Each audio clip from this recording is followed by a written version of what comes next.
محمود صاحب آپ اس میں کوئی اگر ایڈ کرنا چاہیں پلیز، تو اسٹیٹ کی کیا ذمہ داری ہونی چاہیے اس سلسلے میں جب کہ لوگ اس طرح کی ایکسٹریمسٹ سوچ جو ہے اس کو پروان چڑھا رہے ہیں؟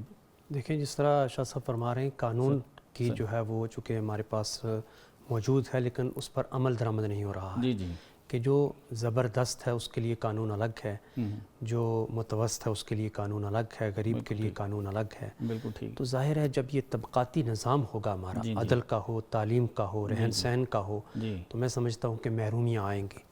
تو یہ اس وقت تک ختم نہیں ہو سکتا کہ جب تک قانون پر عمل درآمد نہ ہو سکے۔ بالکل ٹھیک۔ حضور علیہ السلام کی حدیث مبارک کا ایک حصہ میں آپ کے سامنے عرض کرتا ہوں۔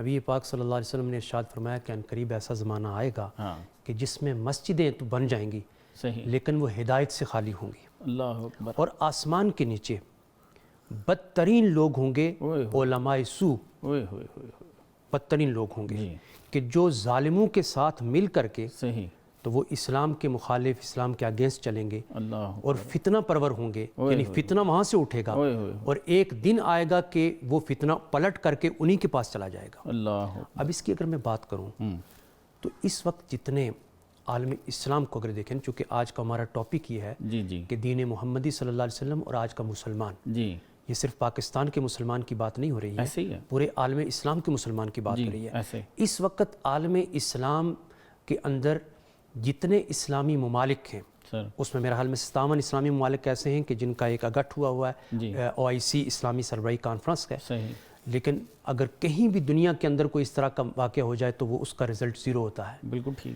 اغیار جو ہے اس کا جو ایک کیا کہتے ہیں دبدبہ ہے، درست، پوری ملت اسلامیہ کو اپنے نرخے کے اندر لیا ہوا ہے، دب کے رہ گئے ہیں۔ بالکل ٹھیک۔ اور میں یہ سمجھتا ہوں کہ اسلامی دنیا کے اندر اگر دیکھا جائے تو مسلمان اس وقت پسا جا رہا ہے۔ اچھا، لوگ یہاں پہ نا ایک بات کہتے ہیں کہ اسلام خطرے میں ہے۔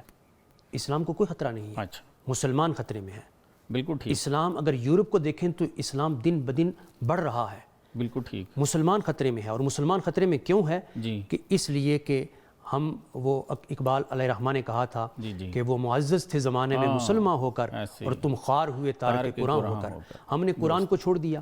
قرآن دستور حیات ہے، قرآن جو ہے وہ ضابطہ حیات جتنا ہے زندگی گزارنے کا طریقہ، یعنی بیک وقت قرآن کے اندر آئین بھی موجود ہے، بالکل صحیح ہے، دستور بھی موجود ہے، قرآن کے اندر ہر حل موجود ہے۔ اور جب اللہ تبارک و تعالیٰ نے دین نبی پاک صلی اللہ علیہ وسلم پر آ کر کے ختم فرما دیا کہ الیوم اکملت لکم دینکم واتممت علیکم نعمتی، یعنی جب اس دین مکمل ہو گیا ہے تو گویا قیامت تک کے لیے قرآن ہدایت بھی ہے۔